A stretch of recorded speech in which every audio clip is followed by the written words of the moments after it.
জুব্বার ওড়না আমি কিভাবে পরবো বা পরবো না সেটা তো আমার ব্যাপার। আমি তো কখনো আপনাকে গিয়ে বলি না ভাই লুঙ্গিটা আপনি পরে পড়ছেন কেন, আপনি হাফ প্যান্ট পরে বের হয়েছেন কেন। আমি তো কখনো আপনাকে বলি না। আপনি খালি গায়ে গরমে ঘোরাফেরা করলে আমি তো গিয়ে বলি না যে আপনি এগুলো করেন কেন। আপনার এই কথা বলার অধিকার তো আমার নাই। আপনারা এক কাজ করেন, সবাই জুব্বা পরাইয়া দেশে একদম ঘরে বন্দি করে রাখেন। এটার থেকেও আরও ভালো হয় আপনারা বাচ্চাদের মেয়ে হইলে মাইরা ফেলেন। এত যদি আপনার সমস্যা হয় মেয়ে হইলে মাইরা ফেলেন, শুধু পুরুষ থাকেন, পুরুষে দেশ চালান। তখন তো আবার আপনাদের সমস্যা হয়ে যাবে, এলজিবিটিকেও আপনারা রাখতে চাবেন না। কিছুর বিরোধিতা করতে গেলে শাহবাগী। রোজা মাসে যদি আপনার সংযম আপনার কাছে না থাকে তাহলে সেটা আপনার একান্ত আপনার দোষ, সামনের মানুষ তো তার দায় নিবে না। বোরখা পরে যারা বের হয় তারা হচ্ছে সেফ, যারা হচ্ছে শরিয়া আইন ফলো করবে, যারা পা থেকে মাথা পর্যন্ত ড্রেস কোড ফলো করবে, ইসলামিক ড্রেস কোড ফলো করবে তারা সেফ, এবং বাকি সবাই হচ্ছে মানে আমরা হচ্ছে শাহবাগী। যদি কোনো কিছু নিয়ে কথা বলা যায়, কিছুর বিরোধিতা করতে গেলেই শাহবাগী।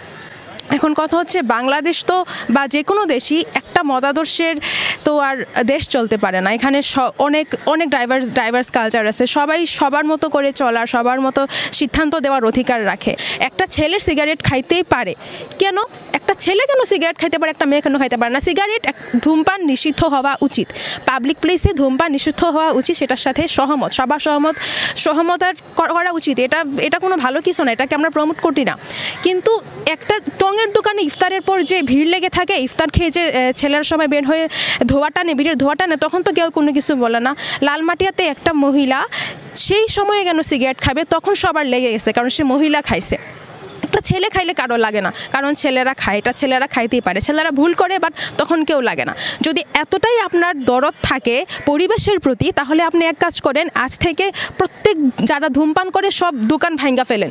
ছেলেও করতে পারবে না, মেয়েও করতে পারবে না, পারলে সবাই পারবে, নাহলে কেউ করতে পারবে না। এটাই হচ্ছে নিয়ম।